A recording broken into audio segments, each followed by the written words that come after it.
Olá amigos, tudo bem? Sejam bem-vindos a mais uma aula aqui do canal do Monteiro. Hoje eu estou falando de Caim.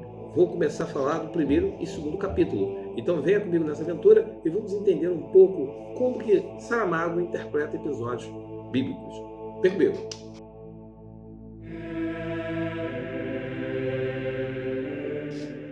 Salve galera, tudo bem? Meu nome é Sérgio Monteiro, sou professor de Língua Portuguesa, Literatura e Redação. Pediria a você que entrasse aqui no nosso canal e se inscrevesse no canal, tocasse o sininho, falasse, pô, estamos aí, se inscrevesse nele para dar uma força para a gente.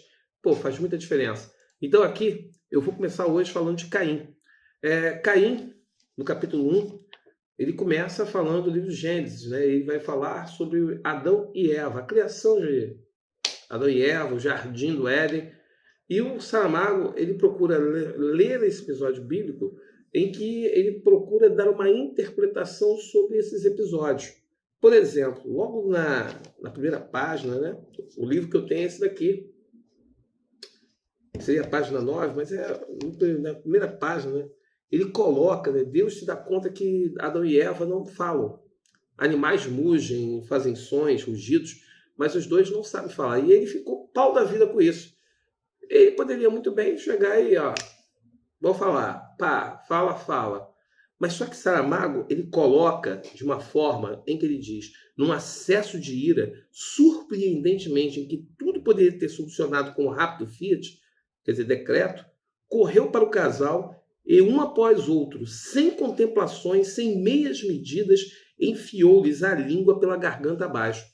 É uma forma violenta, né? Ele poderia ter feito isso de uma forma mais simbólica, muito mais rápida, mas ele ficou irado, ficou tenso, e é uma coisa que a ira de Deus vai ficar muito presente, pois Saramago vai ficar lançando luz o tempo todo sobre essa questão da ira. E aí é muito interessante quando ele vai chegar para o Saramago, vai chegar para o Adão e para o Eva, ele pergunta, né? Tu, como te chamas? E o homem respondeu, sou Adão, teu primogênito, Senhor. Depois o Criador virou-se para a mulher. E tu, como te chamas tu? Sou Eva, Senhor, a primeira dama. Respondeu ela desnecessariamente, uma vez que não havia outra. Deu-se por satisfeito, despediu-se com um paternal até logo e foi-se à vista. Então, pela primeira vez, Adão disse para Eva, vamos para a cama?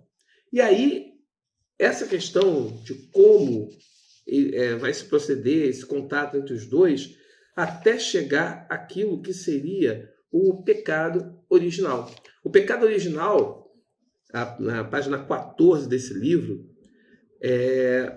ele vem de uma série de situações e ele vai colocar, né?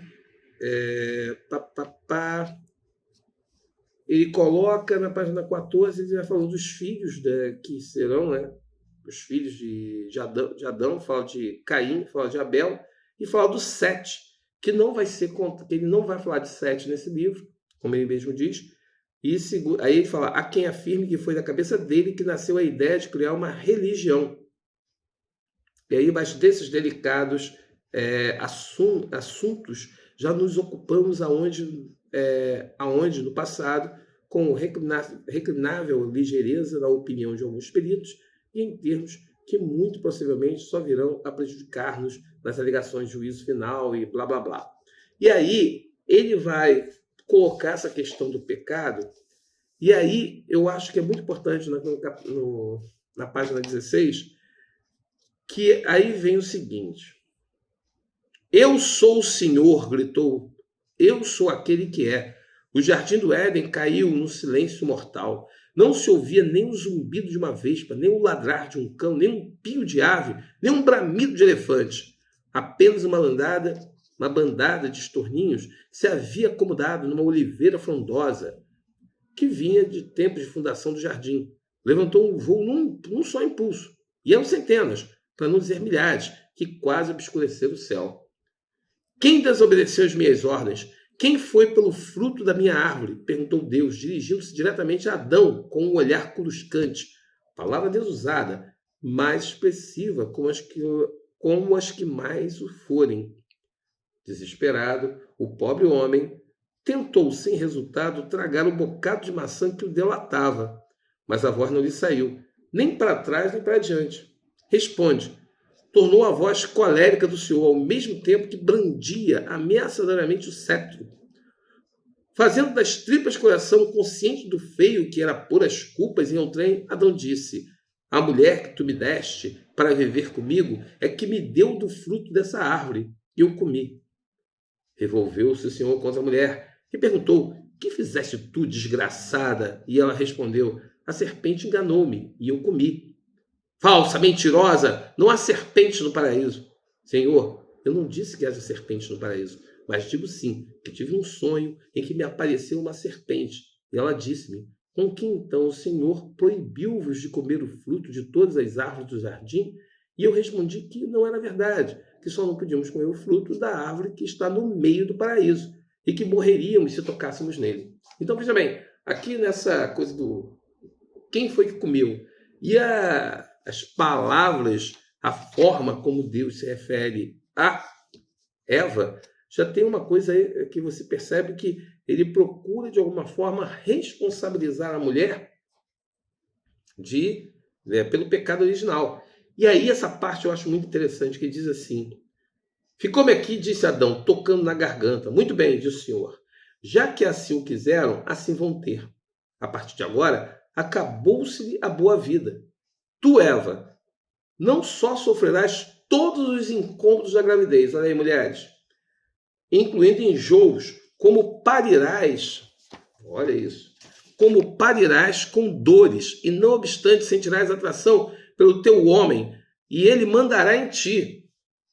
Pobre Eva, começas mal, triste destino vai ser o teu, disse Eva. E aí, depois disso tudo, né, você tem o episódio da expulsão dos dois do paraíso. E aí, o capítulo 2 começa, né, mostrando que a primeira morada dos dois foi uma caverna. Os dois foram morar numa caverna que, de tão estreita, no caso aí, era uma coisa que não se podia chamar nem de caverna, né, de tão estreita parece que era. Eles estavam desesperados porque não tinham comida, não tinham o que fazer, não tinham como fazer nada. Era tudo seco ao redor, ao contrário do paraíso. E aí acontece uma situação muito interessante. A situação interessante, eu gosto muito de Eva, porque Eva mostra um espírito contestador, um questionador, é Gush. E Eva, ela vendo que os dois estão passando fome e que vão morrer de fome, na página 22, ela coloca o seguinte: ela vê um querubim na porta lá do paraíso e decide ir até o querubim para poder, justamente o quê? Para poder tentar pegar alguma comida. E aí, a fala é o seguinte: mais problemas que estes que temos agora, sem modo de ganhar a vida, sem comida para levar à boca, sem um teto seguro, nem roupas dignas desse nome, não vejo que problemas possam advir mais. O Senhor já nos castigou expulsando no jardim do Éden. Pior do que isso, não imagino que poderá ser.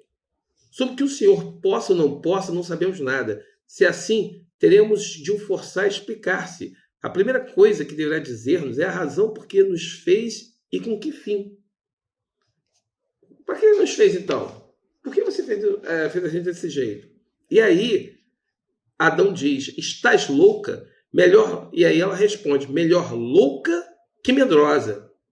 Não me faltes ao respeito, gritou Adão enfurecido. Eu não tenho medo, não sou medroso. Ela responde: eu também não. Portanto, estamos quites e não há mais que discutir. Sim, mas não te esqueça de quem manda aqui sou eu. Sim, foi o que o Senhor disse, concordou Eva, e fez cara de quem não havia dito nada. E aí ela vai até o querubim, que é Azael. Azael, ele vai receber a Eva, vai ouvir Eva, ela vai tirar, como ele não tem nada para botar a comida, a Eva tira a parte superior da roupa e dá para ele. Ele olha para o seio de Eva e ele sente uma atração. E Eva, percebendo isso, ela pega a mão do querubim e coloca sobre o seio. Veja bem, os querubins, os anjos, não podem cair na tentação. Mas ele decide arranjar comida, ele arranja comida para os dois, vai dar comida para os dois, E quando os dois estiverem comendo, ele decide ajudá-los. Ele decide ajudar porque ele diz que esse é o papel do querubim. Azael, ele vai dizer que o papel do anjo é justamente esse, né? Prestar ajuda, prestar ali, estar socorrendo as necessidades do humano. E aí entra justamente essa questão, né? Ele vai dizer que eles não são os únicos humanos na Terra, existem outros humanos, que ali perto passa uma caravana, que eles deviam fazer um fogo, e nessa fogueira ele, no caso, colocaria essa caravana, seria chamada a atenção pelo fogo, e eles poderiam ser beneficiados indo para essa caravana. E aí, na página 28, eu acho muito legal esse final aqui, porque ele diz o seguinte: o casal desfez-se em morte de gratidão. Eva chegou mesmo a derramar algumas lágrimas quando se abraçou a Azael. Demonstração afetiva, nada do agrado do marido, que mais adiante não conseguiu reprimir a pergunta que andava a saltar-lhe da boca. Deste-lhe alguma coisa em troca? Que coisa e a quem? Isto disse Eva, sabendo muito bem que se referia o esposo. A quem havia de ser? A ele, Azael, disse Adão, omitindo por cautela a primeira parte da questão. É um querubim, um anjo, respondeu Eva, e mais não achou necessário dizer. Crê-se que foi nesse dia que começou a guerra dos sexos. Veja bem, é interessante como que Adão é visto e Eva, né?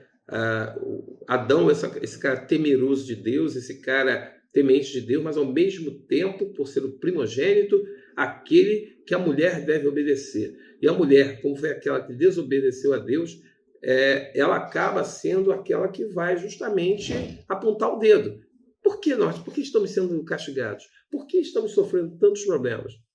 Eu acho que são 2 capítulos que ajudam já a te dar uma orientação sobre a leitura de Saramago. Quer saber mais?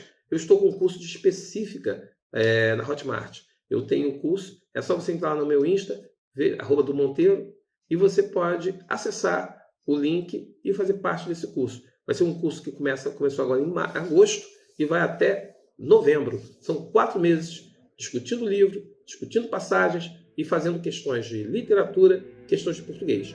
Você fica aí no convite e eu te espero lá. Tá bom? Até a próxima aula.